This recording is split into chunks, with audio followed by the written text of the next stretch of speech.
Let's speak to our CIOs, our CTOs out there, our decision makers who are buying technology and trying to implement it into their contact center space as well.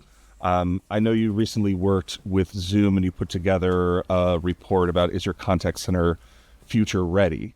Can you give us a couple of insights into that report and questions that we should be asking ourselves if we're those decision makers to really understand? Despite all of what I said around some of these front-end digital sort of tools, the self-service tools, is they will get better.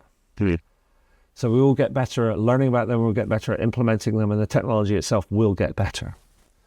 And over time, there'll be a natural evolution that, all of the promises, or many of the promises that have been made by some of the analyst firms, that 50, 60, 70% of simple inquiries will be able to be handled by some of these self-service sort of tools. Now, the problem is most of that, or much of that knowledge, or the knowledge that is required to solve those questions, or the expertise that is required to solve those kind of questions, doesn't sit on the front line.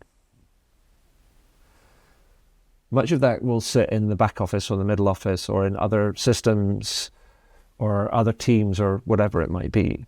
And that will kind of change over time as we tend to as we capture that knowledge, we'll be able to codify much, much more of it.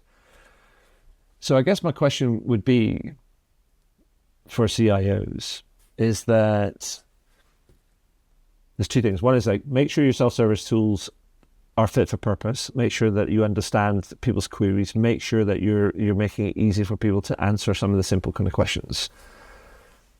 But when things get more complicated and the people have to reach out for live help, ask yourself this: how connected are your front lines to the rest of your organization?